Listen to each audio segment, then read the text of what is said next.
All right. So, yep, next session and the last session for the fiscal year is June 15th, and we'll be reporting back on our learning plans. The homework, this is left over from last time, so you'll have it in the slides, but basically there's some links out here to ways to think about assessing your skills, and then sort of picking a short-term goal to work on so that you have an opportunity to report back on it. We're not really requiring that you do any of these other pieces right now as far as actually writing it up if you haven't already written it up, but do think about something you might like to report back on. And as I said, we will be sending out an email probably next week asking you to sign up to do like a 5-minute, 10-minute little presentation on what you did or what you didn't do. Honestly, the struggles are as good as the successes because we learn a lot from each other's struggles and this stuff. So our agenda today is basically the title, right? We're going to look at how you can create video, share video, embed those videos into your other tools, and then some resource links. And then the link to our slides is here, and I'll share that. Maybe I should do that right now. I'm going to stop sharing for a second and give you those. That way you have the clickable links. And I also have a document as we go through this. If people are sharing resources, that you can go into this document and add your resources there. That way we kind of capture them. So this is the resource, the shared resources. It's a Google Doc. Because I'm on my own today without Liz Elena, if you hear someone's sharing something interesting, you can post it there, or the person who's posting it, we can remind them to post it there. So it's just an opportunity to go in and post, a link or a little description of what you're talking about. And then yeah. Are you sharing that document right now, or? I shared the link in the chat. Oh, okay. I'm also going to share the link to our slides. So we'll come and look at that document together later, but you can have it open all along. So now, right now, it just has your entry, right? Exactly. Yes. So I gave you an example. Right. Just wanted to be sure. Yes, you're in the right place. So basically, it's a Google Doc with a table in it, and the idea is that, like, maybe Kitty suddenly says, "Well, I saw this amazing YouTube video on how to make videos," and maybe then Kitty can go grab that link and stick it into our shared resources, and that way it's there for all of us. Recently, I've been to a couple of conferences, and they've had Padlets, and the Padlets have been used for lots of different things, but the last column has been a resource column, and it reminded me that I used to do this more, where you guys are you're out there in the world touching things. You might have resources that you're going to bring up or think of, and then you can share them right there, and that way we have them when we leave instead of having to get them from the chat. So those are I just now posted another link in the chat, and those are the slides for today, and there are some live links in there. Again, you don't really need to go there. I'll be sharing my screen, but you have that, and then we will email that out. We'll also be put in the blog when the blog post goes up. All right, back to the screen.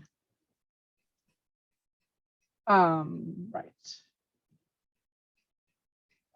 So creating video. So how many of you have, as a teacher, created videos that you have shared with your students? And you can shout out if you have, because I think it's not many. No one's done that? Okay. And has anyone used video that other people have made and shared that with students? Not so many of you. Oh, Yes. Yes. Who's that? Go ahead and say more. Judy. Is that Judy? All right, Judy. What kinds of videos have you shared with your students, or how do you use video with your students? So, I mean, it's no one that I personally know, but, YouTube videos. Yeah, absolutely. Right. Yeah. Yeah. Is it to show what's a typical way that you use video in your lesson? Okay. Well, the most recent one that I shared was because the students wanted to get clearer about a couple of modals. So it was it was used for grammar. Excellent. So you're giving them more instruction, and they could go back to it as many times as they wanted to. It was clearing up a question that they had. Right. Then I also added a practice exercise to it. Excellent. Fantastic. Yeah, I've used videos as well. And usually it's like, for instance, we were using a text, we were using a book, what was the Declaration of Independence? And rather than have them read the chapter about the Boston Tea Party, I found a short video and had them, look and listen to that, and then answer some questions based on it. Excellent. Yeah, I also same idea. I was doing Civil War today this morning, and I was using after my short talk about reasons for Civil War, it was easy for them to see it with a better English and with pictures, I mean, documentaries. I did one time my YouTube when we were on pandemic, and I posted to Google Classroom. Just it was very difficult. I didn't do any anymore. You're recording yourself, Aina? Yes. Yeah. I'm recording myself behind the camera. They cannot see me, but we they hear your can see voice. the branch. Gotcha. Advertising that people, we are back, but remotely, something like that. Yes. Excellent. So did you record that on a phone or you used your computer? Yeah, if you Google YouTube now and put my name, you're gonna see. Aina, I think you need to put the link in our resource document. That would be really lovely. I think we'd all love to see any video stuff anyone's done. I think that's very helpful to put there. And it's great to hear it was a struggle. So the making of it was difficult, or you just putting in. Not record video was not difficult at all. Putting it on YouTube was hard. Yeah. Okay. Okay. Good. So we're going to talk a little bit more about that. Fantastic. Anybody else want to join in now? We'll have more opportunities to chat, but it was. I just thought. Yeah. No, I thought of another one. Yes. I especially because they were talking about about things like for citizenship or other things, but I actually used a portion of the "I Have a Dream" speech, with Dr. Martin Luther King. I made it a whole thing because we were talking about Bob Dylan, and so I incorporated Peter, Paul, and Mary, "Blowing in the Wind." I did a whole big thing, not just his speech, but I did use a portion of his speech and then had the text with it, so that they can then, read along, but also watch him, and, included some other things about, civil rights movement. I expanded it out. I used a little, other stuff, including Peter, Paul, and Mary, so they were able to hear that song and what impact that song had on civil rights movement. So I kind of like broaden it from one thing out. And one of my students who's been here for a long time says, "Wow, I knew about the speech, but he never heard it." So he was able to really get more emotionally, there was more of an impact. Absolutely. Fantastic. To do that. So it was really, they all enjoyed it. That's great, Judy. Kitty, I see your hands up. It was. I've only used, I might be forgetting something, but mostly for YouTube videos, for music, for songs with lyrics. And also this year I used it some for pronunciation with Rachel's English. Excellent. So they could, have that resource, and I could assign things, and people that were interested could do more. Perfect. So you could individualize it, or you gave them a place where they could choose what they thought they might need or want. Yeah, I started with basics and then gave them things that I thought would be useful for them. Excellent. And I hope you're all considering putting those wonderful resources in our resource document. Excellent. So you've been using videos that exist. Oh, go, Joan. Yes. Yeah, I just like all of you, I guess music is a big thing, and I one of the most enjoyable ones for the person I was tutoring at the time was an interview by Trevor Noah of Kareem Abdul-Jabbar. It was about his conversion to Islam, but other things too. And I think seeing these two people had an impact it wouldn't have had if it was just the audio. I typed up the text and used this as a listening exercise. But I am aware that I tend to emphasize the audio part of when I use videos. And I would like to be more mindful of ways to be more visual in my use of video with students. Interesting, right. Just a comment about Joan and saying that she transcribed the video. I've done that myself, but I also figured out that many of them will generate a transcript for you. And so I would generate the transcript, copy it into Excel, and then from there manipulate it so that I could use it. I'm trying to remember why I did it that way. But anyway, sometime I'd be glad to demonstrate that if you're interested in including it. Just going to see if I could pull up a YouTube video and show, because I know they have closed captioning often, right? So you can have the closed captioning, which is live happening. Do you remember how you got the transcribed? There we go. Show transcript. Well, let me just look at a video here. So I'm looking at a video up here, and I find under the 3 dots of more, there's a thing called show transcript. Yeah, so you do get this that. transcript on the side, and then you could copy that and edit it as needed. So that is very helpful. Yeah, I think I put it in Excel because it gave a time. Yes. And I didn't want to have that, so it put the time in one column, the text in another. So you could delete and so then I could just copy the text and put it in a Word document or something, and then manipulate it from there. Excellent. I think that's a very helpful tip. Is that a fairly new feature? I think I discovered it about a year ago. I don't know. It may have been around a lot longer. I think Google has been developing a lot of these transcription tools. I know my phone is an Android phone, and the ability now for it to transcribe things has changed a lot in the last year or two. I'm not sure when they added this feature to YouTube itself, but you have to be careful. I used a video of the New Orleans Mardi Gras Indians, their traditions, their costume traditions, not costumes, they call them suits, right? Which are just incredibly beautiful. But the transcript was in places ludicrous. Yeah.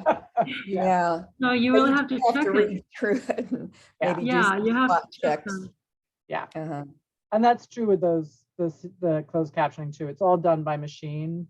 So humans, and as you make your own videos and put them on YouTube, you can go in and edit the closed captioning. But if you don't, it's just going to be what the machine hears, and sometimes that can mean the wrong transcription for sure. All right, so you've all been using video, and I think that's it's common for us. I mean, it's a really great resource, and maybe during pandemic was even a greater resource, depending on whether you were doing it with your students or giving them the link to watch a video on their own and come back. And students are very happy, not just students, right? People are actually strangely happy to look at little videos on their small screens, as well as on their large screens. And even on my TV, I can get to YouTube. And there are other tools, not just YouTube, right? We have Vimeo. There's a couple of other places where you can find video. But for us, I think for uploading, both Vimeo and YouTube are really rich. So we're going to talk a little bit about the hardware. So the main goal for today, I'm going to make it seem complicated and horrible. And what I really want to do is tell you how easy and simple it is just to make a video using your phone, either of yourself, of something else, and just recording your voice while you do it. that is a very simple video. You don't have to edit it, you just do it. Another simple video that I do a lot is I do Zoom. I record myself on a Zoom where I have not invited anybody else, and I will have usually a slideshow, and you'll just hear my voice narrating the slides, or it might be a webcast where I'm actually showing you something on a computer, right? Like, how do you find the transcript in YouTube? And it might be a 30-second video, it might be a 2-minute video, it might be an hour long, but then I'm going to make sure I give you time stops so you can get to the point in the video that you want to get to.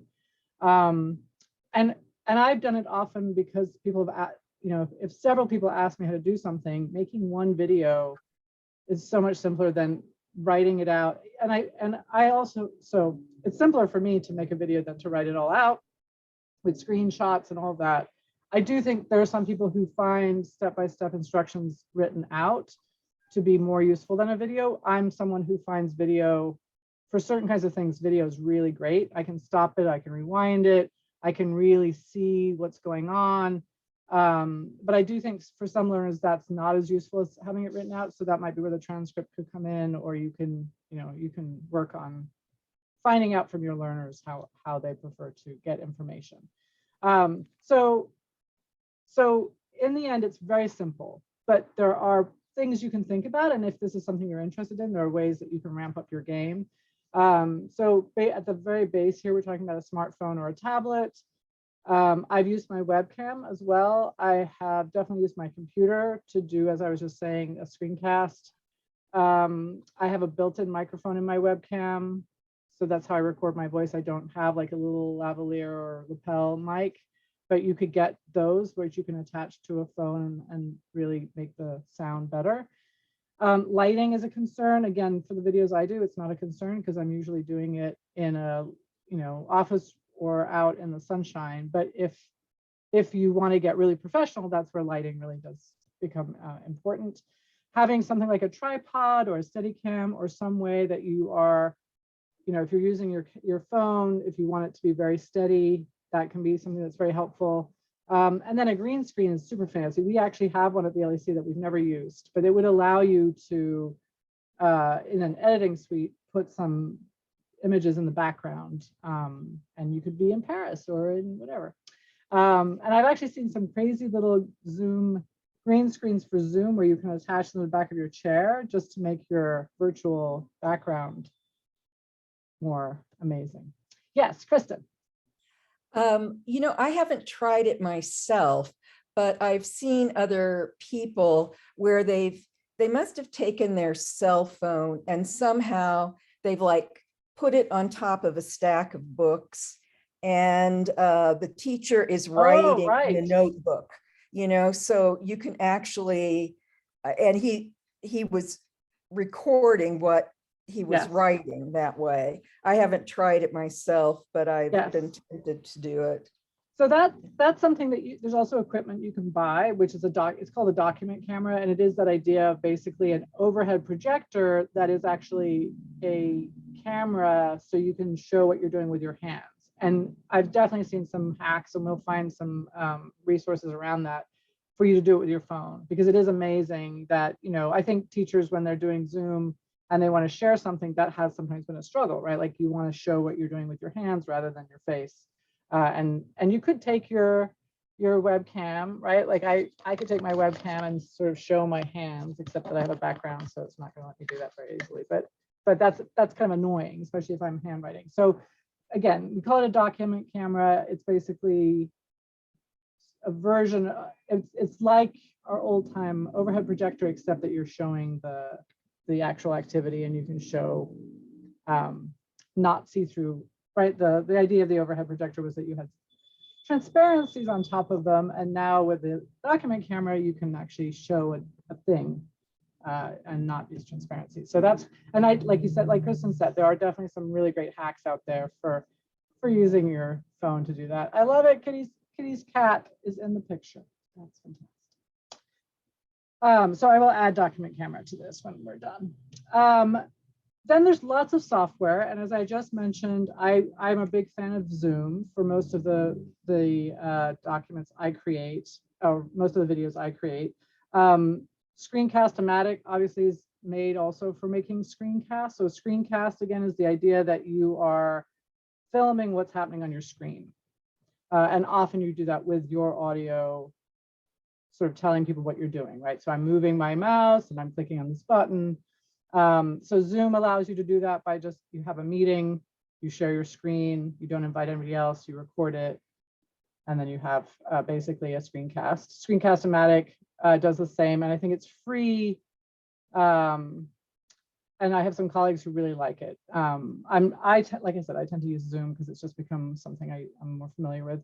Wevideo is a great free. There's limited access, but a free version of it is available, and then there's ones that cost money. It's a basic editor. So if you want to, click, maybe you take little videos and you want to put them all together, or you want to cut a part out or change the audio or whatever, Wevideo can be really great for that. And maybe some of you know other, Camtasia is a very sort of fancy end editing suite, and it costs money.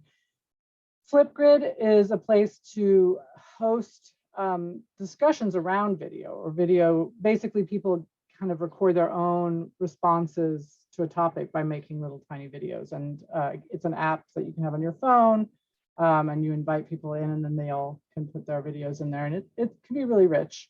Voicethread is another tool. I've seen it more done with a single image and then people recording their voices, but you can do it with video as well.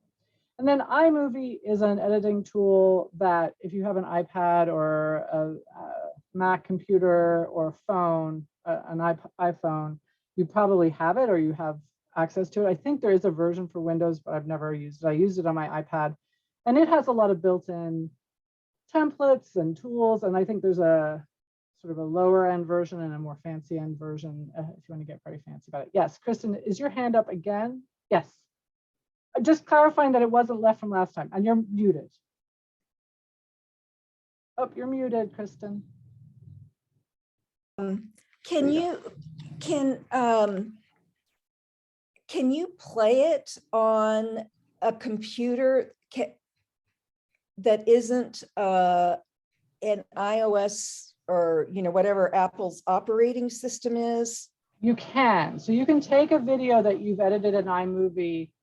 What I've done with them certainly is I put them on YouTube. I'm not sure if, because I do know there are different file types. And I can't remember right now what happens out of iMovie, but I was definitely able to upload it to YouTube. So in that case, I could share it with everybody there. Okay. And that's something to consider. We're going to talk about sharing videos and different ways to do that. So I tend to go with the public version because I don't have a problem with that, but you might have students who don't want to put their content on YouTube, and you yourself might not want to put your content on YouTube. And there are some other ways to share video that we'll talk about. All right, so that, and then on the right side here, I have two different tools for making animated videos where really you're not, you're kind of using their tools to make the action, but you're using your voice to record the sound. I find them complicated, but they're interesting, and it could be something that either your students or you would be interested in using. I have my hand up again. Excellent. And that's about Voicethread. Have you used it to comment on someone's I guess what I had thought I would do with it, I had some students record something on it, but then I couldn't figure out how to comment on it. So maybe if not today, maybe some other time we could talk about that. Yes, and we'll see if I can sign in very quickly. I have a couple of examples, I think. Oh, no, it doesn't like my sign in. Nope. All right. Yeah, so we'll definitely follow up with Voicethread. And has anybody else tried Voicethread? I mean, it is an interest. There are, yes. I found it complicated. Kitty, are you unmuting? Did you have something? Well, I'm unmuting because I didn't try it with my students, but I attended a workshop hoping to learn about it, and it was just inappropriate for me. It was, you know, Lehman, higher up academic, you know, it was like nothing that I would ever use. So I just was lost and it was useless on me. I don't know. Right. So there's a lot of research out there that talks about how valuable and powerful it is to get feedback. For example, feedback either verbally, like in an audio track or in a video, compared to just getting it written on paper. So I took an online course on distance teaching, and they really loved the idea that you would record videos, and they definitely used Voicethread for that. I think I might have tried it out for the lesson I was taking with them, and it wasn't. It didn't. Yeah, it wasn't. I didn't feel it. Like it didn't gel for me immediately. But the idea of making audio feedback or video feedback is something now that I think is really interesting. And we're going to talk a little bit about, so, you know, one of the things here is the idea,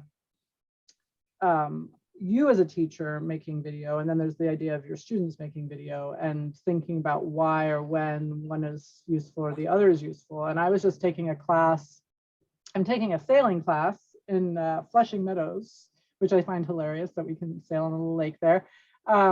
And they were showing us how to rig the sailboat. And this woman kind of who'd taken the class before, she kind of came behind us. She's like, I took a video. So I made a video of the guy doing it. And it was so helpful because, you know, you're getting it the first time, and then I could go home and watch it again. And then I could take my class where we actually went out and did it, and then I could watch it again. And it was such a great way to really track the information and also to even, I think, maybe get a sense of how much I had learned, right? That when I come back to it now, I'm like, oh yeah, that's the luff of the sail. And that over there is the clue, because now I know all these terms for my sailboat. So it's made me think about that for students or for teachers to think about offering recordings of the class so that students could review them. Now, not everyone's going to do it. And it might feel like it's a waste of time, and it may be you should leave it up to the student to decide that they want to make a recording, but it is something to think about, that aspect. I had never experienced how valuable that could be until I took this class. So I wanted to just drop that in here. All right, I'm going to get us back to our slides.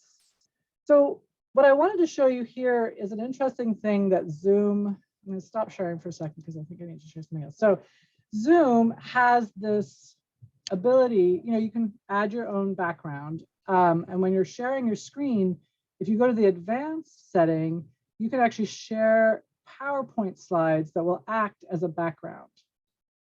So you can move through the slides behind you.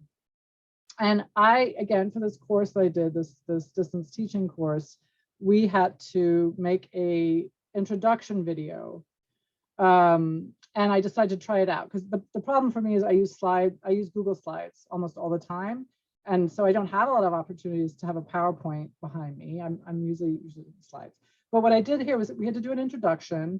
So I made my little biography and I broke it out and I found images that kind of represented the different points I wanted to make. And then I made my slides. And then like I said, in Zoom, you go to share, and then you go to advanced, and then you can see it's a beta function right now that you can add PowerPoint slides. So I'm going to show you a little piece of the video that I made just because it's kind of cool. And it allows you to do this thing that seems complicated, where you have your little face down in the bottom, and then your background changes as you go through your thing. So let me see if I can share the video. And it has to be PowerPoint. It can't be Google Slides or Exactly. Keynote. In this Okay. case, it has to be PowerPoint. So you could make it in slides and download it, but you're going to have to mess around. So it's better to do it in PowerPoint and know that you're doing it for this purpose. All right, let me.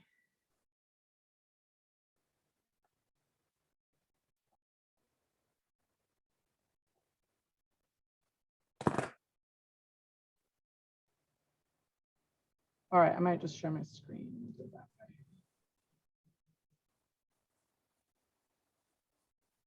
All right, so I'm going to go ahead and play some. So again, this was an introduction. I'm going to start from where it is. A lot of the tech tools. So this time of pandemic, COVID, remote teaching has been really an interesting time, and teachers have seemed to really come to find the benefits of technology. And so it's been an exciting time for me as well as a difficult time. So we've moved from these workshops mostly done face-to-face to doing mostly everything on Zoom. This is actually these are my colleagues, and this was from a meeting that we had at the Literacy Assistance Center where I work. But almost all our workshops have moved online. We are meeting virtually at least a couple times a week as a organization.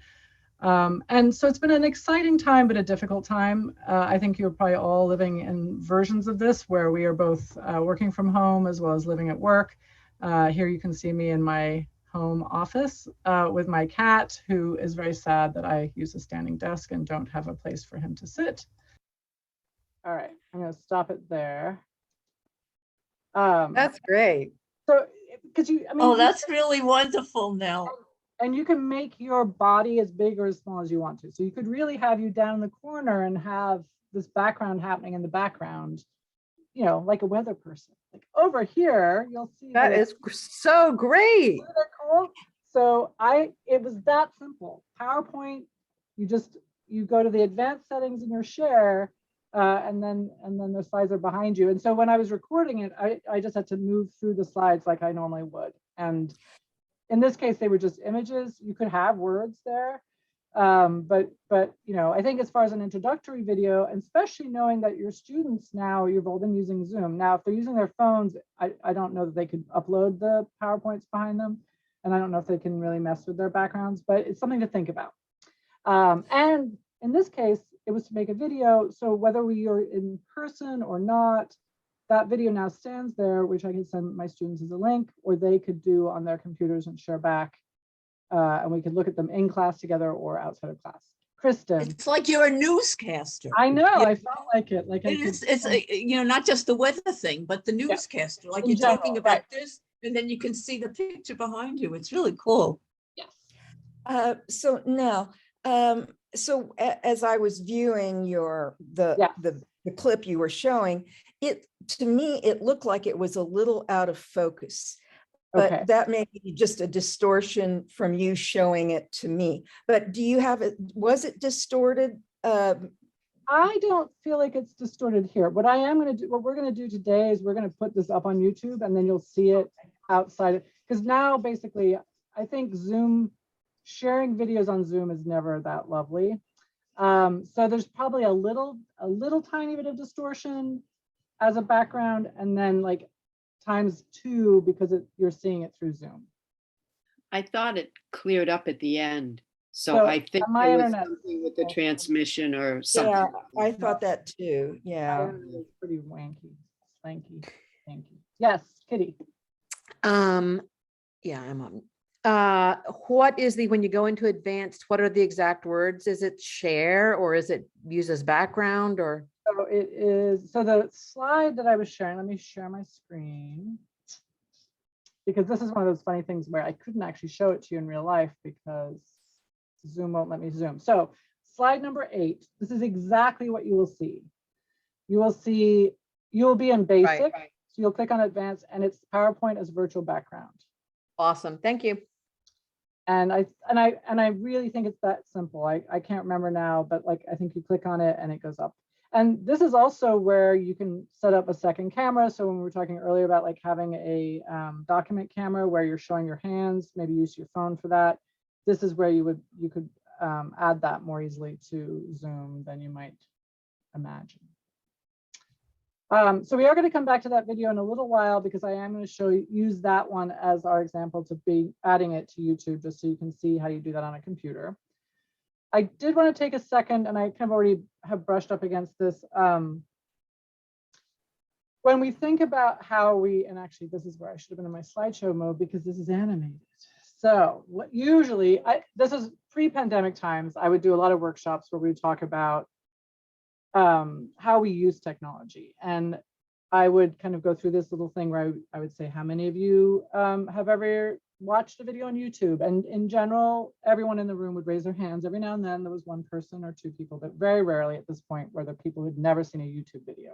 So I would call that consumption, right? We're really good with consuming information on the internet. We're reading our Twitter, we're reading our emails, we do a lot of consuming. Some of us also then create, right? So some of us actually make videos to put on YouTube. And again, I would ask the room how many people have ever made a video and put it onto YouTube. And the number would go down quite a lot, right? So from the people who had consumed videos, that was like 100%. Now we're down to probably almost 20%. So it's a small number of people. And this was consistent, no matter where I was in the country, what group I was with, it was about 20% had created video and put it on YouTube. And then we would talk a bit about playlists, right? So in YouTube, you have the ability to make playlists, which are collections of videos that you've made, that other people have made, that you are putting into a playlist because they have some relationship to each other. And then you can share a single link that takes people to all those videos, or you can get back to them, right? So you don't have time right now to watch it, or you want to remember it for later, you can save it too, and then you create your playlists. Automatically, you have a history playlist, automatically you have a watch later playlist, but you can create as many other playlists as you want. So that we call curate. And that again, when I would ask the room how many people had made playlists, the number was about the same as create, but a slightly different group of people. So there would be some overlap between the people who created and curated, but there would be some people who only curated and some people who only created and didn't do both.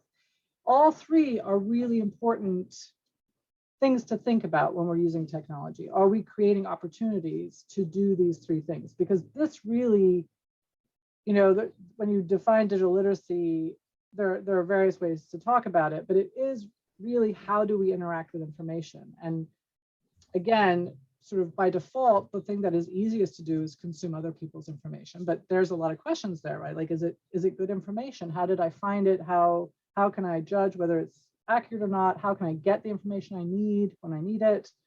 But this piece of creating, when we're talking about video today, this is the idea that you as a teacher can create, but also that students create. And so while I think there's lots of opportunities for you to think today about, like, how would I share? You know, I'm going to have a Zoom class tomorrow and I would like to share something, or I want to send a link to my students that they're going to watch before we get together next time, and they'll have reviewed this information. But thinking again about how they could be the creators, right? So they're making an introduction video, they're learning how to do the PowerPoint and put it behind them in a Zoom. And what's so exciting, I think, about video is that, first of all, we love faces, right? So humans just really are drawn to faces. So whenever you can get faces in the picture, it's going to make things better, or more attractive, more interesting. I think the idea that we can share it via the cloud, right? So it's somehow up in the cloud, whether it's a Zoom, you're keeping it in Zoom and sharing it from there, you're putting it on YouTube, you're putting it in Vimeo, you're putting it into a Google folder, Google Drive folder or something like that, that we can share it so easily now, right? And then the fact that we all have these little, many of us, most of us have these little players in our hands, our phones. But also, as I said, you can watch it on a computer, you can watch it on a tablet, you can watch it on your own television.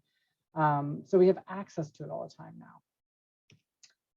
So I did want to talk a little bit about what you think are some examples of videos that teachers might want to make. And then also, what are some videos that you think students might want to make, or would be would be an interesting topic for students. So speak out, or you can put in the chat what you think. What are some teacher videos, or videos for teachers to make that you think could be valuable?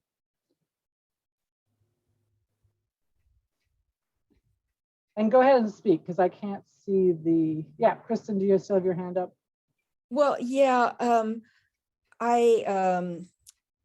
I do a little bit of math teaching in one of my ESL jobs, and I think I would use it to teach like a little math lesson, because when I see things that are already done, you know, already available, it's too much information. You know, So I think I would use it for something like that.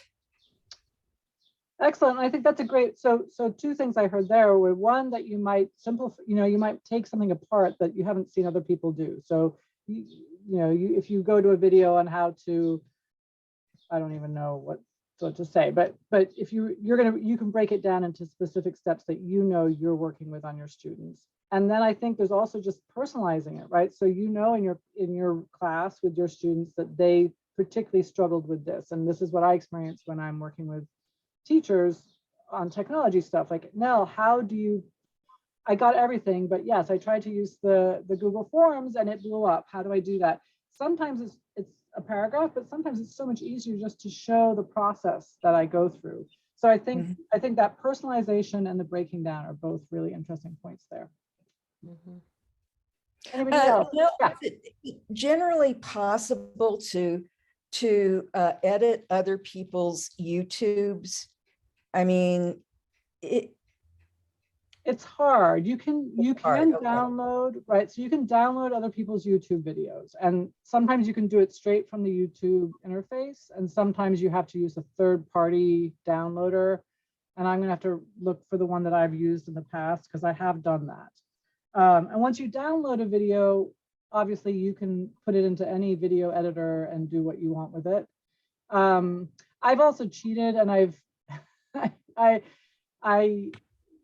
because I couldn't figure out how to download the video, I was nervous about the software I was using to download videos. I actually played the video from YouTube while I recorded it in Zoom. Now, obviously you're losing a layer there. So I will look for the downloaders because I think there are some pretty good ones. And then you have the video, and that way you can play it offline as well. So if you don't have internet in your classroom, but you have the ability to download a video somewhere else, you could bring it into the classroom and show it on a computer that way. Okay, thank you. Any other teacher-made video ideas? Okay. Can you hear me? Yes, go Faina. For me to make an introduction who I am, I would use with my own voice, which makes it more personal. Yes. And what came to my mind, I didn't try that at the same time. Let's say it's a long holidays for students. Okay, how did you spend your holiday? Can you make 1 minute video and then a long weekend? Right. So how did you spend the weekend or the holiday? And they're practicing not only recording, but also speaking. Yes. Absolutely. And I mean, there's a lot of, there used to be I think it's still happening now, but I remember when I first got my iPad and there was a lot of discussion about how people were using things like video and iMovie. So iMovie on the iPad has these templates where you can make basically what they call movie previews. So they've created pre-made storyboards where you basically are making like a movie preview. And this was being used in schools for students to do as book reports. So instead of doing a written book report, they would be required to create this movie preview as if the book was going to be a film. And they might act out parts of it, and that would be put into this storyboard, or they might have stills or something like that. But it basically required them to go through the structure of the book, right? So who are the main characters? What are the main action points? And the template in iMovie, had music, and it would sort of do close-ups. And so there's a lot of built-in stuff that made your video pretty fancy pretty quickly. And then I remember talking to someone who was young enough that they'd been in high school in this period of time. And they're like, oh my gosh, when we are given the choice of doing a book report or making a video of a book report, we totally go for just writing the book report, because making the video is harder and it takes more time. You can't do that the night before. And I thought that was such an interesting thing, because I would have totally been attracted to the video and I probably would have worked harder on it. And I probably would have had to do it a week or so before, where Yeah, it's true. I'm kind of a slacker, or at least I work to a deadline, and I would have done my written book report the night before and kind of slid through. I think I would have done a lot more work on the thing if I was doing a video. So it was interesting to hear that she'd figured that out, but also I do think there's value in it. Go ahead, someone's trying to say something. Well, I was going to say, right now I'm teaching a class. We're using the book Who Was Benjamin Franklin. So he made a lot of inventions. So I was thinking that students could do a short video, like demonstrating some, appliance, or I have a student who loves her new air fryer. So I thought, do some kind of testimony, whatever, but I don't want to get into trying to teach them to edit it. I'm just thinking, like, just have them rehearse it and, and shoot it. I don't know what the pedagogy of that is too well, but. So again, these are the things, right, that we're choosing about why are we doing what we're doing. I think if you want to do a whole course on making videos, you could certainly get into the editing or whatever. But I think for the purpose of actually having them demonstrate the learning that they've done, or vocabulary, or whatever it is that you are asking them to really concentrate on, the video is the part that kind of makes it exciting and different. And I think the idea of doing a one-off shot is completely legitimate. My goal today really is just, I want everyone to turn around and just start using their phones to make videos. I'm including a lot of other information because as you develop this, you might want to go further. But I have done so much just with my phone, and not with an extra mic, not with a tripod. I'm working on a project, and I was gathering I was asking everyone on the team to make introduction videos, and I did get an email almost immediately from one person who's like, I've never made a video on my phone. And I was like, what? Like, maybe not made a video of yourself, but she'd never made a video ever. And she figured it out on her own, and she made a wonderful video. But the interesting thing there was that, she chose to make it portrait, where I'm like, yeah, maybe I'd make it landscape. So those are kind of conversations I might have with people. But as far as editing, I'm like, no, I'm not editing. If you don't like the video, remake it, because we're not spending time on the editing piece. The editing piece is an amazing set of skills, but that is a step, I think, outside of our regular instruction. So you're still trying to mostly get to your content, but you are making opportunities here for creation, for interacting with some basic concepts, right? Like, how do you share, and we're going to talk about that, right? How do you share something, whether it's a video or a photo or a document? All those things might be important in your life. Editing a video, some people will really love it and some people won't. And those people who love it, they can actually find a lot of that on their own. You as a teacher might decide that you really love it. Then you can, bring that in, but it's not at all required. I think you can do a lot with video without any edit. I'm not an editor. I love to just go with the one big, let's just do it.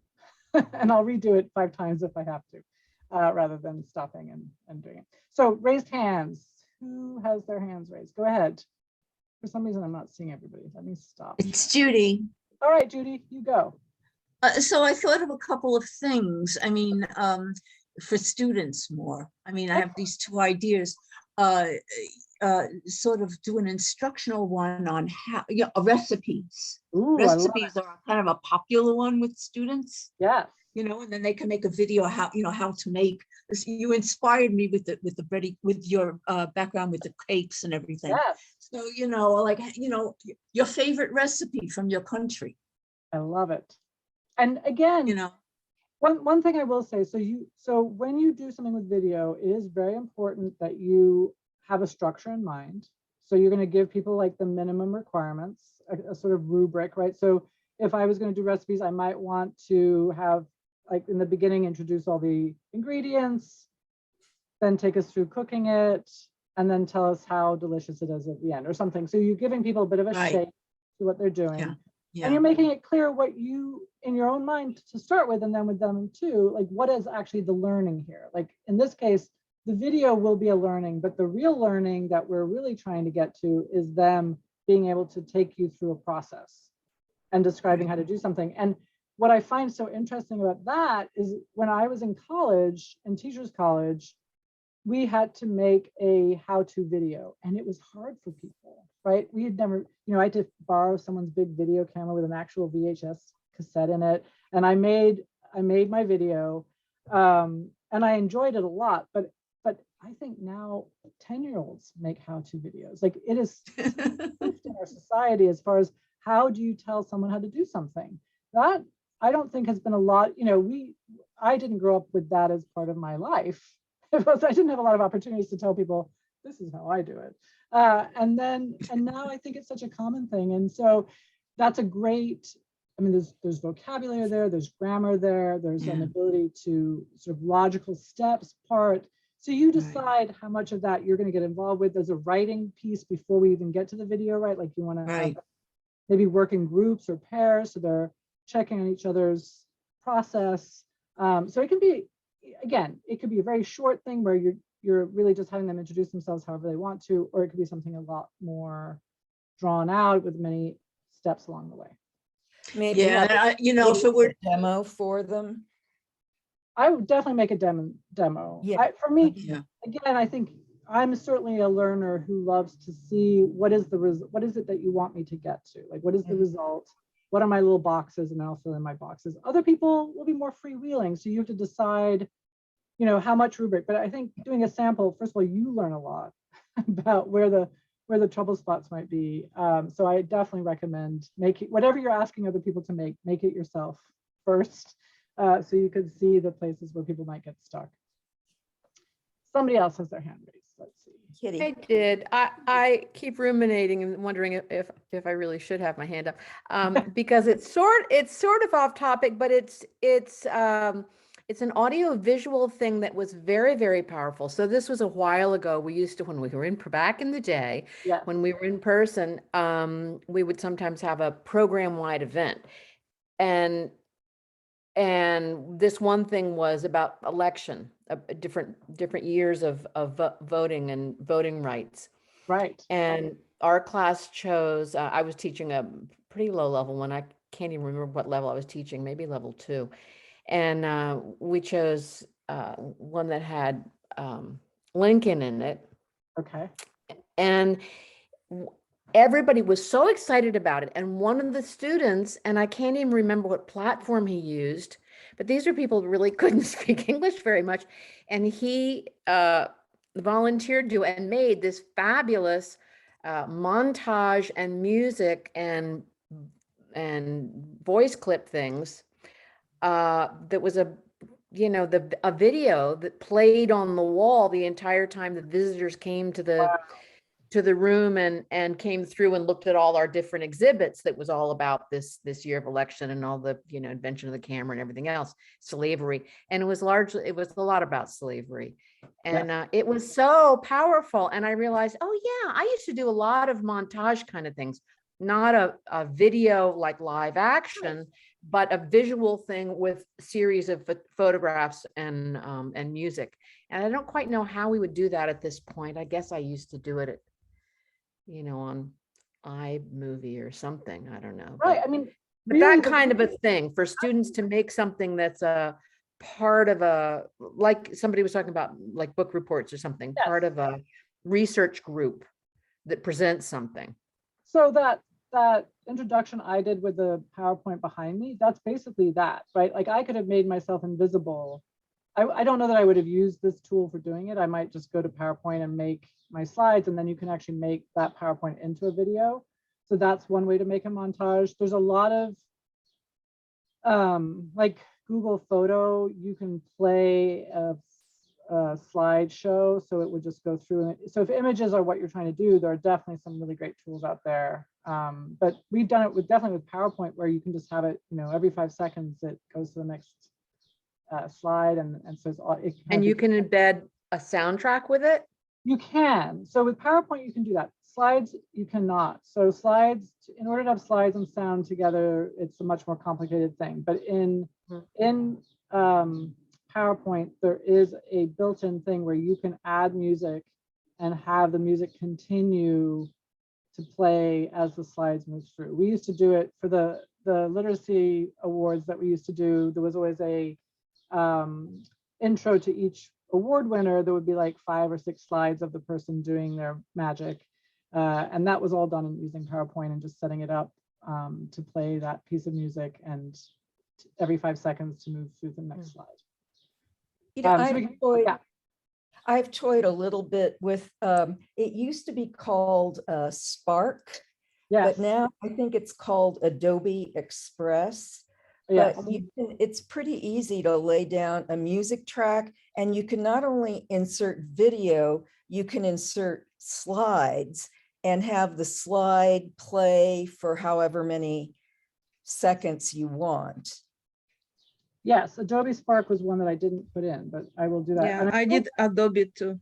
Yeah, I think it's called Adobe Express now. it maybe. is the overarching package. Yeah. Okay. Yes, you're right. It was formerly Adobe Spark, but now it's Express. So Kristen, if you want to put that in the shared doc. I will. All All right. Anybody else comments right now? And the students Just to, go ahead. Go ahead. more advanced in this stuff right now. Then What do you say, I'm Faina? students are more advanced doing these things than I am. That's how I feel. It's true, right? Students can often have been doing things like this. I mean, I always think that, they're sending messages. Yes. So that's another thing always to look for, right? That there are people in the room who might know more than you do, or might be able to certainly be there as support for other people. I think the key here is the assignment and thinking through what it is you want the students to learn and giving them an opportunity to really practice certain skills. So with a lot of these things, if you're going to start off with a written thing and then maybe they're going to make slides and then or PowerPoint or whatever, and then that's going to be their background, or they're writing out a storyboard. So I have some resources for just how do you break out? I was working with my nephew, who's quite young at the time, on making a video, and I can't remember, but it was really hard for him to think that way about a story. Like, what would be the image for that moment in the story? And then what would be this image? And then what happens? And so even the arc of a story becomes, depending, I mean, obviously, if you're doing an introduction to yourself, but like, my video goes on to really basically take you through my life during pandemic, right? Like this happened, this does work, this doesn't work. And then we were given a set amount of time. So I had to cut out some extra pieces because it took too long. So that's another thing to think about getting in an assignment, like how long should the final video be? And I think as you try out these exercises yourself, you will like see the places where there are questions, like this idea of, why would you shoot portrait? It was interesting when I went to the sailing class and people were making the video of the guy doing the rigging, and I saw a lot of them had it in portrait mode, and I was like, why would you choose portrait mode? Because it's like the boat is horizontal, and I think they just do that always. They're used to FaceTime or whatever, but that's a moment. A skill around digital literacy is choosing the right tool, choosing the right, from this multiple crazy world we have, why did you choose the thing you chose, and why did you do it that way? And so taking a moment to think about that, because I think if you're using certain social media, you do everything in portrait mode. But if you're doing a video for someone, that might not be the way you want to do it. So Yeah, and it's even just learning the terminology of what is landscape and what is portrait. It has implications for Google Docs or Word or any of that. absolutely. Mhm. Yeah. And I think showing that aspect too, right? Like how this runs through, this is terminology that does run through everything tech at some point, where, when you're talking about directions of, So that could be a teacher's video, like, how to even create a video for the students, yes. to sort of map it out. Yes, especially if you're giving very specific, this is that thing of like, you don't need to make every video because there's lots of videos out there, but if you have a very specific kind of process or goal, then making your own video is even more important, right? Because you can really help them understand the steps that you want them to go through. All right, I'm going to say, oops, did you have a question or your comment? Yeah, what you were just talking about, you mentioned that there was this a template for a storyboard that somebody has out there. So the iMovie has storyboards Oh, built in. iMovie. Okay, I'd forgotten where it was. Right. And those are very like you're actually putting the pieces in, and then it puts it all together and makes a video for you. I have a couple of links out to storyboards that are very simple. So those are in the slides today, and we'll get to those. No, it's just because it fit in with what you were talking about just now. And well, and one of the resources is actually like a public television resource where they're taking you through the vocabulary around video making, and storyboard is one of the terms. Then there's another one I have that actually has a template in it, I think. So both of those are in the slides somewhere. We'll get there very soon. All right, I'm going to go back to the slides. So we can keep adding to this, but I think we've got some ideas, and it's kind of got us all thinking through how we might do it as the teacher, and how we might do it as a student, or what would be enjoyable and useful and actually teaching people things. So again, you guys had some ideas already, but right, so introducing yourself is a really great video. You as a teacher can do that, students can do that, taking people on a tour. Let's just start with our phones and record that way, and come back to other hardware if we need it. Uploading to YouTube, which is just so easy from a phone. And I will say, you can upload, I'm going to demonstrate uploading from my computer, but doing it from the phone is so easy. There's just a share button, and it connects to your YouTube app, and up goes the video. And then sharing the link with others, and understanding the privacy settings, because there is a setting on YouTube where actually no one can see it. Then there's a version, a level of security or privacy where only the people that you give the link to can see it. And then there's sort of like the free world can see it.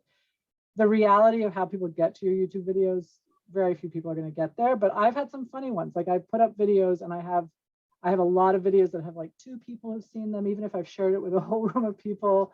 And then I have some other videos that have thousands of views, and I think it's because of tagging. So we can look at that a little bit too. Kristen, go for it. So I had another idea about making kind of an instructional video, and that is, I attended this class early in the pandemic, and about remote teaching, and they said they were saying it's important to have like an interview with someone.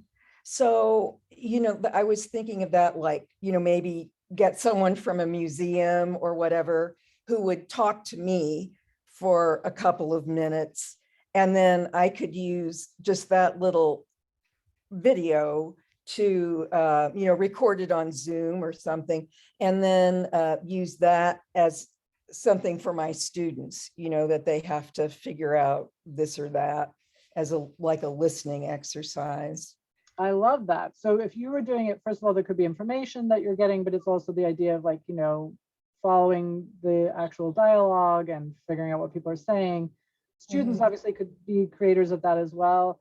We didn't get very far with it. So there's a concept called vlogging, where you like a blog, but you do a video. And we were going to do a series where like a colleague and I were going to get together on Zoom and record ourselves chatting over something. And it's a complex thing to do. So we did do it, 1 or 2 of them, but we didn't get much further with it. But it is, Zoom does make it really simple. You can have both people on the screen. They're talking to each other. If you're very fancy, maybe there's some sharing the screen or whatever, but it's not necessary. And it really is sort of like a podcasts, although those have no visuals to them. But it is, like we've been saying, the minute we have those images behind us, we're like, oh, newscaster.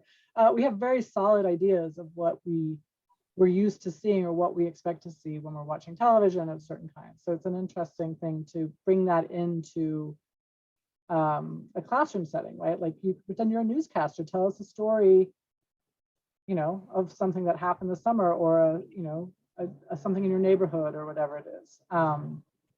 So yeah, I think that interview is a great idea.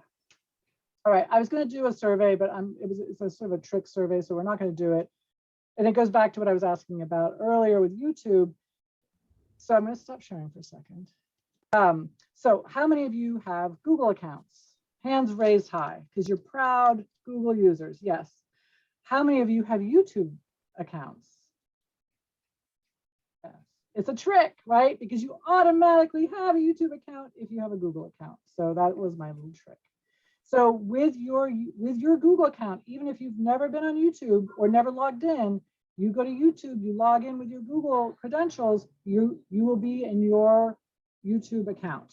And that's important because that's where you would be able to upload your videos if you want to use that. So for example, if students are going to do that, they're going to need to upload to their accounts, or they could send you the video and you can upload them to the single account for the class. We have like something confusing with the LEC where we have like an organizational YouTube that's separate from our account YouTube. And so whenever I'm adding videos there, I'm always like, am I in the right place? And it's important because you could start seeing, you'll have people subscribe, right? So in YouTube, people can subscribe to your channel, which means that anything new you put out will show up in their feed if they want to go look at it. So people can subscribe, people can like, and these are always, again, I don't think any of us are that excited about becoming the new influencers on YouTube, but it is a way to get your information out. And students might be very interested in doing that. We have a lot of students who are entrepreneurial or want to get involved in that. So there's an awareness there, and that might make some people excited to do this when they wouldn't be otherwise. All right, back to my slides. So there are some resources around YouTube that might be useful for you. PureView is a tool, a website you can go to where you basically take the YouTube video that you want to show, put it through PureView, and it takes out all the ads and all the recommendation stuff. I don't know for adult ed that matters as much, but for K-12, it's often a big issue, and for certain situations, it can be a big issue. YouTube also has this feature that you might be aware of, but when you share a video, so if I go to this video and I want to share it with you, this link, I can just send that to you. But if I click on here, you notice it adds a little number at the end, and that means when you get it, it will start at that point. So maybe you don't want to share the whole video. Like the point of this video is not all of this blathering at the beginning, but really I want to share this part with you. Right, this is the part that I want my students to see. So I'm going to go to share. I'm going to click on that start at, and now, and here's what's tricky, right? This and this mean nothing. I can't translate it. So you really do have to click on this button, and then you can click copy, and then you can share that. You can also do that. You'll see some videos will have that in the show more area. I don't think I did it with this video, but you'll see down here people can add information, and sometimes people will break out, if the video is a long video, but at the second minute I tell you how to join YouTube, and on minute 45 I tell you how to download a video from YouTube. Yeah, I've seen it. It's chapters, right? Yes, and I think they call it chapters or something like that. And it's very similar to what you see here too. So these minutes, but this is for the transcription on the right here. I have one video that's got this. I don't know if I can find it easily for you. I'm not going to take my time to do it, but that's how you do it. It's just in the share. And when you're sharing a video, this is a nice short link. You're absolutely welcome to share the link at the top. And in this case, it's pretty short as well, but sometimes this link can be super long and annoying. Look, I think this might be Google Club. It is, because this is from a Google Club. I was like, it looks familiar. So this is actually, we'll be putting up our video from today. And if I'm really good, I can go in and like I said, make, like you said, chapters or at least show you the time breaks for certain content, and it makes it a much more useful video when it's long. There's a lot of discussion about the fact that when you're giving instructional videos or informational videos, shorter is better. That rule isn't 100% true, but it's true that people can't really, it's very rare that they're going to sit here for an hour unless they really know what they want to get to. So it is very helpful if it's a longer video to give people the chapters or some points in the video where they know where they can get to that particular piece again. No. This is great, Mel, because I could, oh, I'm sorry, Kristen, didn't mean to cut you off. Sorry. Go ahead. This is great when it goes back to that Dr. Martin Luther King video that I mentioned earlier, because when I showed it to them, it wasn't the whole video. And now I know I can share it and cue it to the right spot.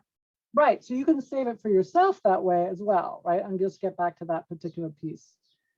Excellent. Kristen, what did you have to say? Yeah, is there a way to eliminate the closed captioning on a YouTube video?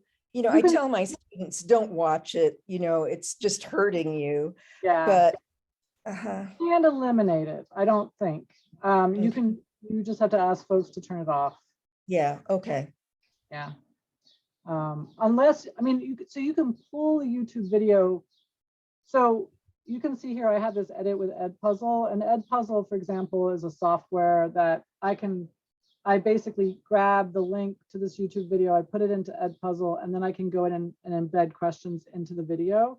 And then I'm going to share the link to the Edpuzzle version. And that might not have the closed captioning in it, but you're going to have to do some third-party like viewer to get rid of the closed captions, I think. And if that's worth it. Offhand, I don't know. I don't think the peer review would do it either. So think about it. It's possible. So one of the things that when we embed videos, so this video is embedded here, right? And if I play this, yeah. So when you're playing an embedded video, the closed captioning isn't there. So you could embed the videos in your website and just try to get them to look at them from there instead of going to YouTube, but you can't stop them from necessarily getting back out to YouTube. In this case, I could just click on YouTube and I would go see it in YouTube. Okay. She's my student, Anna Reza. Ah, fantastic. All the world's coming together. All right, we're very close to time. So I wanted to, let's see here. So there are some ideas here about places that you can share video that's not YouTube. Vimeo is obviously one of them. This article basically takes you through, you know, even just having them share them to you and putting them in a Google Drive, and then there's a link to each video. So those are all possible. I did want to show you. Go ahead. Can you save a video to Google Drive? You can save a video to Google Drive. So if you have, for example, I have a video, like if the Zoom video today is going to be downloaded, it's going to be downloaded onto my computer, and I'm going to actually upload it to YouTube, but I could grab it and stick it as a file in my Google Drive, and I could right click and give a share link to people. But then they are technically getting the video every time. So you're actually pasting it like into a Google Doc? No, you can't actually do that. So you would just be having it in your Drive.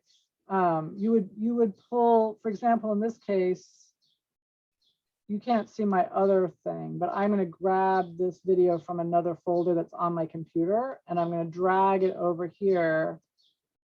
And now it's uploading it. So that in a moment, there'll be a video file here. And it's a long video, so it's going to be more than a minute. But and then that video will sit there, and I can right click on the video file and make a share link, and that's how I could share the video with other people. But Don't you have to worry about how much memory it's going to take up from your free Google account, right? The storage. You do. And we haven't really talked about this, but since June last year, they're actually charging you memory for everything now. So I actually had to go ahead and buy 100 gigs of memory, which isn't very expensive, but if I put a bunch of videos in here, it's going to take up memory a lot. So I usually just temporarily put them in my Drive. I really ultimately want them on YouTube, and that's my way of dealing with it. Again, you might want to do it because it's a lot usually. So you have to download the video to your hard drive and then upload it to Google Drive. There's not a way to copy and paste the link and put that into drive. No, it Okay. basically, so basically you have to think about the file, right? So this video was a file that lived on my computer. And while it was on my computer, I couldn't share it with anybody else. In order for it to move from my computer to the cloud, I'm going to have to drag it and drop it, or I'm going to have to upload it to something in the cloud. Mhm. Google, it could be Google Drive, it could be Dropbox, it could be YouTube, it could be Vimeo. Basically, those are all tools that just take the video that is like a, you know, I actually can't feel it, but it's a file that exists in kind of the hard version on my computer. And until it gets to the cloud, I can't give the access to other people. I can show them, I can play the video for them, but they can't play it on their own. Does that make sense? Mhm. And if I do upload it to the YouTube, let's see what happens if yeah, so I can play it. Oh no, oh, they're processing it. So I don't know if I'll be able to play it here or not. It looks like it wants me to download it, but I think that's because it's still processing. So there's a little bit of a delay. And that was the last thing I wanted to show really, which was in Google. So I'm in my Google account, and I know I'm in my Google account because I see my little picture here. If I click on these little, and so if I log out of this, I won't see my picture here and I'll have to log in. And this is all the stuff that's true about me. So these are the people I subscribe to. This is my history. So this will show videos that I made and that other people made that I've watched recently. It'll show, so the library is sort of everything, right? This is my history. These are my watch later videos. This is my playlist that I've made. So I could just share with you the whole playlist, or I can get back to the video that I wanted to show because these are the videos for class 2 on Wednesday. And then I can see the videos that I've made. And as I said, with the videos that I've made, right, like this has had 33 videos. So this was the sailboat one. This one I never finished putting up. So I'm going to go ahead and edit it and take us through the next steps. And they generally ask you if you want to be private, unlisted, or public. So as I mentioned, private means no one else can see it, literally nobody else. Unlisted means only people who I give the link to, and public means anyone can find it. And I'm fine with that. I'm not going to schedule it. I don't care about anything else. And now I'm going to go ahead and publish it. And I rushed through those settings, but really, so I'm going to go ahead and close that. So now that one's live there. But so I can go through here really, and see like mostly it's 7, 9. And then I have like these weird videos that I want to get to my really impressive ones where I don't know if I'll find them. Yeah, this one, someone was coming to visit New York. They were going to stay in a hotel in Chinatown. They wanted to know what the neighborhood was like. I was like, I'll go make a video. I made a video, and now over 1,300 people, or I shouldn't say 1,300, but 1,300 times it's been viewed, because I'm guessing those people want to stay in that hotel, and somehow I tagged it really well so they could find it. And this is a friend making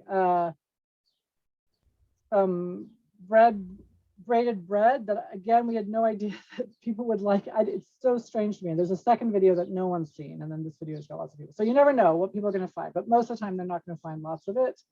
And to add a video, I'm going to click create. So I have 2 ways. On my computer, I have to go to YouTube. I have to be logged in. I click on create. I could go live, which I've not actually ever done. I can upload videos. And this is where now you can't see, but I'm going to go back out to that file and pull over that video and drop it. And now it's going to do the upload part. So it's going to take a while to upload. And while it's doing that, I can go in and put stuff in here. I can always edit this again, right? So this is Nelly intro video. I'm leaving that name, but I could change it if I wanted to.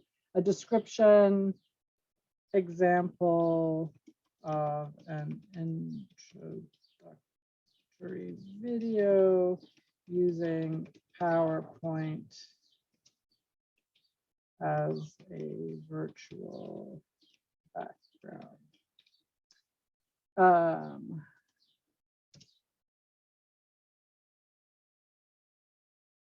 And then the key things here really, like later on, you might come back and choose a different thumbnail. It's going to give you some suggested thumbnails.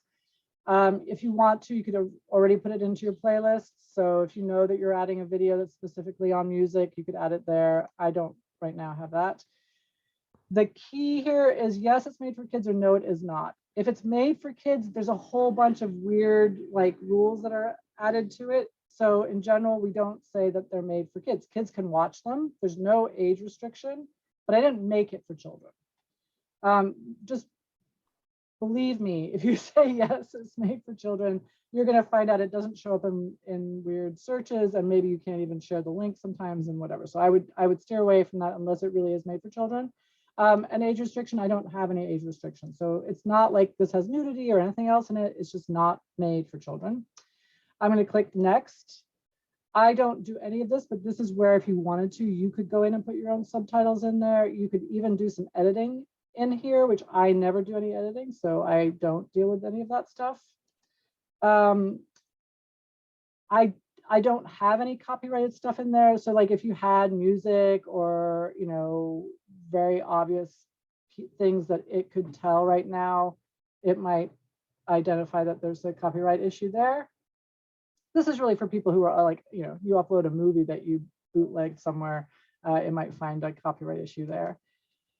And again, I'm happy for it to be public, and I'm not scheduling it, but you could, you know, you could do that if that's something you want to do. And then I'm going to hit publish. And because it's a big enough video, it's going to take a while for it to upload. So I can share this link, and I can do that right now. In fact, just to get it to you, I close it. Stop sharing. I'm going to put it in the chat. So this is that example where I have the slide, the PowerPoint going behind me. So that's uploading from your computer. Once you have the actual file, it's not hard to upload, but you just remember you have to start in YouTube. It's a little confusing because it looks like you're going to where you're going to make the video, but you're not. It'll give you the ability to just drop and drag and drop. On the phone, it's even easier. The phone, you make the video, and then usually where you can share that picture with somebody or that video with somebody, under that share button will be an option to put it on YouTube, and you'll get to see all those settings and put it up there. And then you can always come back and edit it or add information on your computer later, because that part's not easier on the phone, but getting the content onto YouTube is really scarily easy from your phone. All right, any questions? So we're running out of time. We are over time. The embed piece, really, I'll show it to you very quickly, but from YouTube,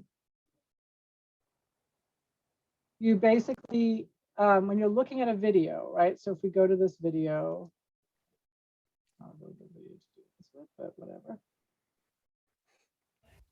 It's me with my cat and how I dealt with a standing desk and a cat. So I made this little video. I want to embed it. Now, I can only embed it in certain places. And what embedding means is that people can play the video from that location. So when I gave that example, Kristen's question about the closed captioning, the example on the LAC website where I could watch the video on the LAC website, that's embedded there. Primarily, the only places you can embed videos are on websites, and in Google Slides, you actually can embed a video, which means that the video will play inside Google Slides.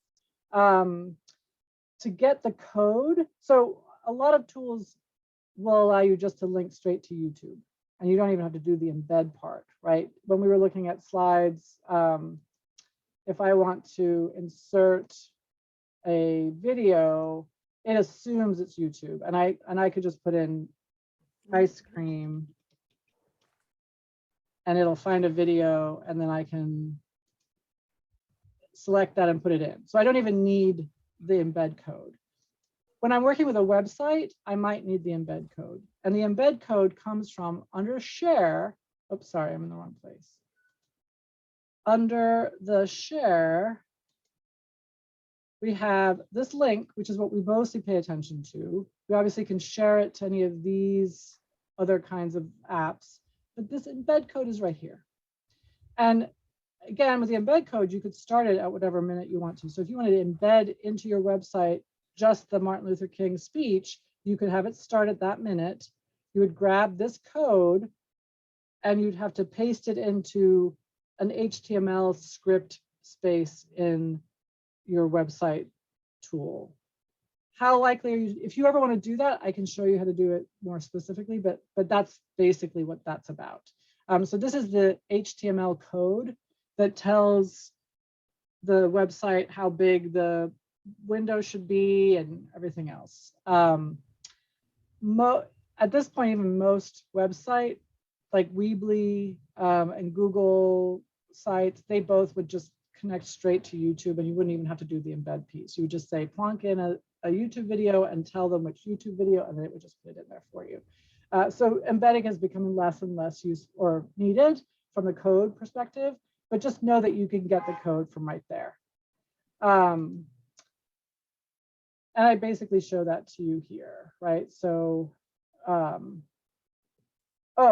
I'm sorry, I did. So we did embed, for example, we embedded the video in the blog. So you could use a blog, which really is like a website, and you could embed the video in there. So if you go to this Google Club blog post, you'll see there's one of our recordings that I put into YouTube is now embedded in the blog post. So you can watch the video from the blog. The resources here, 51 creative video projects, you know, they're probably only about 5, and they have them slightly differently, but there's some ideas there that might be helpful. This is that piece I was talking about before about the building video literacy. So this is specifically on storyboarding, but this website has other terminology and would be very useful if you really wanted to talk about video a little bit more with your students.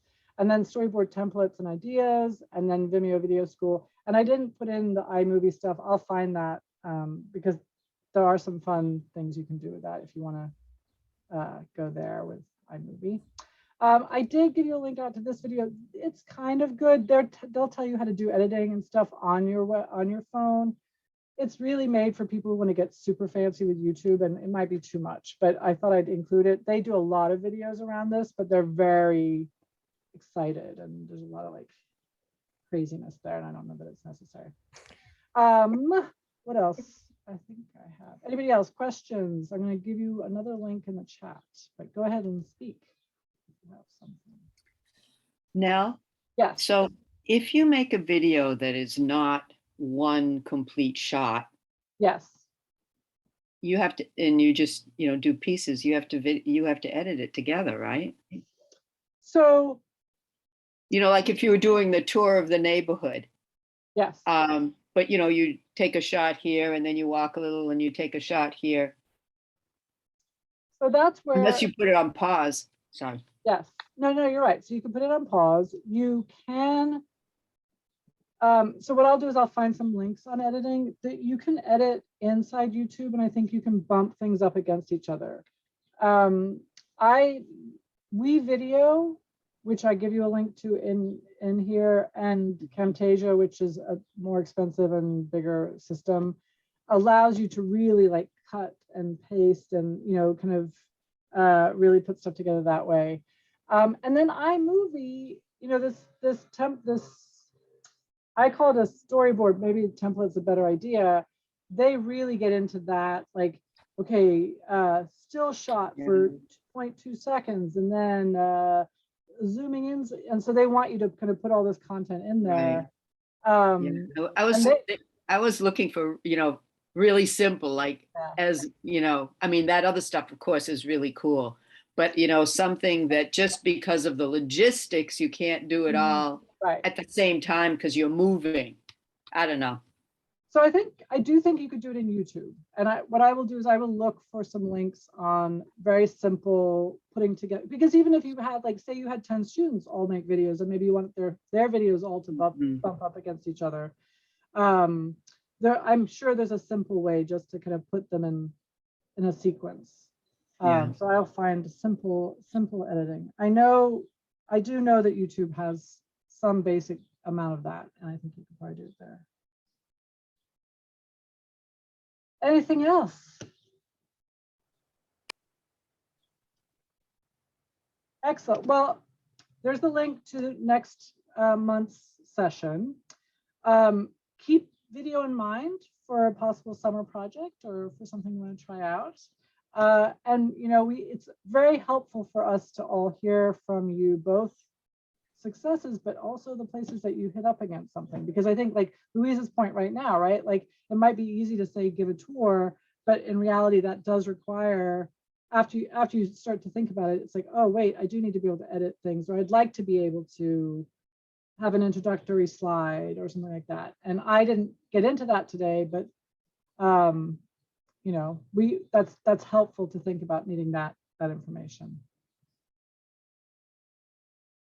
Any last comments or questions? Just thank you. Well, thank you all for being here. We will send out a link, like I said, Thanks so much. to see, and please consider, even if you feel like you didn't get where you wanted to get to, please consider to share in the next session, because we do learn from all of you. And yeah, anyway, so you'll get a link asking you, begging you to sign up. Thank you, Nell. This was just fabulous. This Oh, is good. one of the best PDs I've been to, Oh. really. Yeah, it's great. Great. Excellent. It's fun to think about. Yeah. Yeah. I will share, so there was I don't know if you know BAM in Brooklyn, but they were doing this fundraiser where you were going to watch movies for 24 hours. And I Wow. signed up to do it, but you had to get people then to sponsor you, right? That was the idea. Like, well, for every Oh, hour of movies, Nell watches $5. And so you had to promote your own story. And I used iMovie and I made a little movie preview. And I'll send that to you as a link, because it's really, it's old now, but it was so much fun, and it gives you an idea of what you can do with their sort of prescribed process. But it kind of made it fun, because there's a lot of segues, and you know, like it's not just all one video. It's kind of got this sort of like, and then she got to the movie theater, and yeah. So I'll share that. That's a little treat. You'll get an email with that. Oh, that sounds like fun. All right. You all have a lovely rest of the day. And we will Thank you. Nell. You as well. thanks so much, Bye, everyone. everybody. Well. Bye-bye. Bye-bye. Thanks. Thank you.